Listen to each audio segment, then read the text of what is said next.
Let's say ए और B का जो टोटल मास है that adds up to x gram, ठीक है, और सी और डी का जो टोटल मास है दैट इज y ग्राम। तो अगर आप इन दोनों को कंपेयर करोगे you will find that x is equal to y। That means in any type of change, the mass before the change as well as after the change remain the same. इसको मैं chemical reaction की terms में अगर explain करूँ, it will be if I have a sample of calcium carbonate, हमें पता है ये solid होता है, ठीक है, you have studied its thermal decomposition, तो इसको हमने heat करा, we get calcium oxide which is also in the solid state plus carbon dioxide which is in the gaseous state, ठीक है। अगर मैं इसका 1 मोल मतलब 100 ग्राम सैंपल हीट करूंगी तो मुझे यहाँ पे मिलेगा 56 ग्राम कैल्शियम ऑक्साइड। अब अगर मैं आपसे पूछूं what is the mass of CO2, then according to this law it's a very easy question. 100 gram total mass है, 56 ग्राम यहाँ पे बना, दैट मीन्स जो दोनों प्रोडक्ट्स का मास होगा that will be equal to the total mass of the reactant, मतलब 100 will be equal to 56 plus the mass of this CO2। इसको हम बोल देते हैं let's say this is A ग्राम, ठीक है, तो आई can say 100 is equal to 56 plus A। इसको सॉल्व करोगे you will get the mass of CO2 as 44 gram, ठीक है।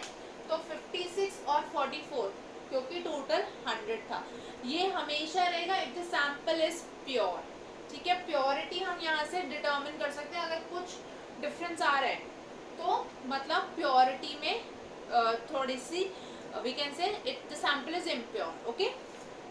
Now this is the first law. Moving to the second law children, that is the law of constant or definite proportions.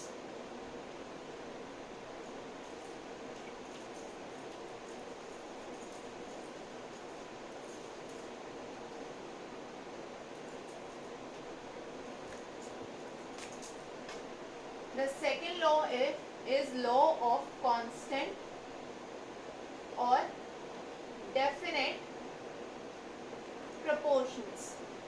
The first law that we have seen was given by Lavoisier, okay, Antoine Lavoisier, and this law was given by Joseph Proust. किसने दिया था ये law? Joseph Proust ने। ये law भी आप already 9th में पढ़ चुके हो। लॉ बहुत सिंपल है, मैं आपको इसको एक्सप्लेन करती हूँ in terms of water. Water सबको पता है H2O होता है। अब ये वाटर मैं कहीं से भी लूँ, घर के टैप से ले सकते हो, RO से ले सकते हो, कोई रिवर से ले सकते हो, you can take it from some sea or it could be from some ocean or it could be rain water, ठीक है, डिस्टिल वाटर हो सकता है लैब में, किसी भी सोर्स से आप इस वाटर को एक्सट्रैक्ट करो या आप ये वाटर पिक करो, it will always have 2 atoms of hydrogen and 1 atom of oxygen in 1 molecule of water, right? कहीं से भी आपने इस वाटर को पिक किया, मतलब अगर मैं इन टर्म्स ऑफ मास बात करूं, आपको पता है हाइड्रोजन का मास क्या होता है 1U, ऑक्सीजन का मास है 16U, तो 2 हाइड्रोजन का क्या हो गया 2U, मतलब it will always be in the ratio of 2:16, that is 1:8 irrespective of the source. So the second law or law of constant or definite proportion states that when a compound is formed, it always consists of the same elements in the same proportion by mass. Okay, I'll write down the law for all of you. The law says that a compound always contains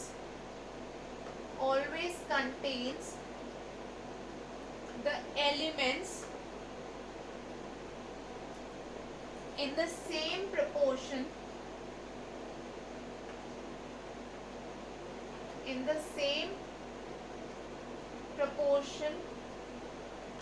by mass.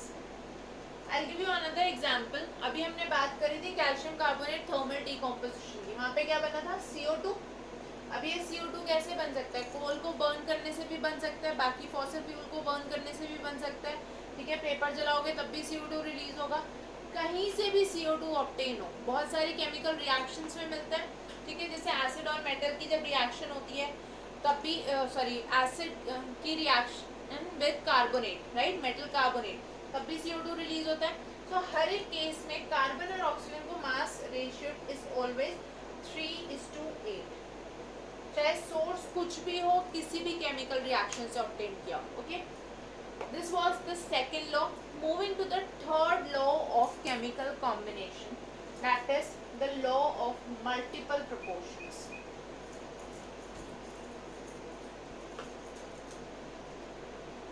The third law is the law of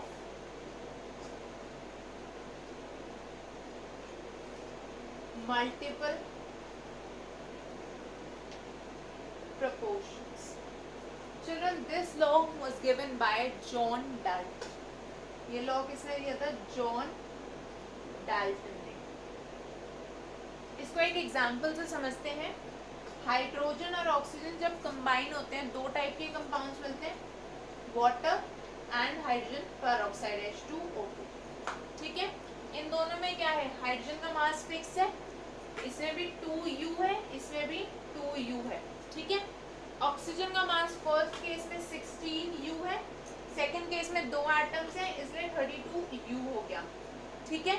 मतलब इन दोनों में एक substance, एक element का mass same है, दूसरे का mass vary कर रहा है। So this ratio will always be in a whole number ratio, sorry 1:2, it will always be in a whole number ratio.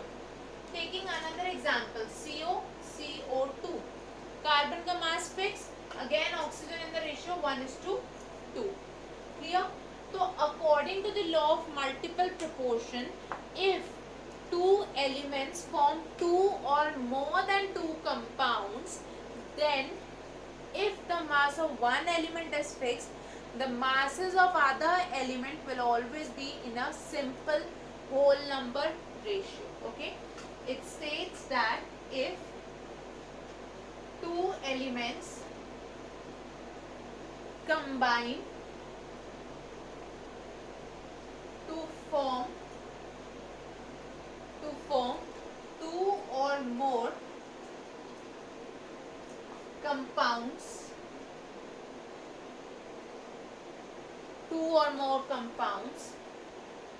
and the mass of one element is fixed, the masses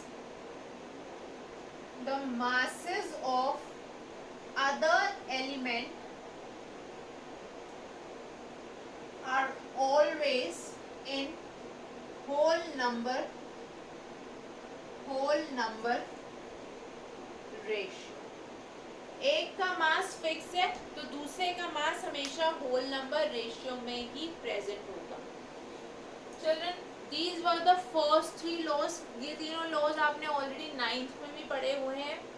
the other 2 laws are totally fresh, so उनको हम next class में discuss करेंगे with a fresh mind. Okay, and then we'll discuss Dalton's atomic theory, ठीक है, which is also related to these laws of chemical combination, and then we'll start with the mole concept. So you can post your doubts in the comment section and those will be answered in the class on Sunday, or if there's an urgent query then you can also give your email ID. So see you all in the next class. Thank you for watching everyone, and take care. Thank you.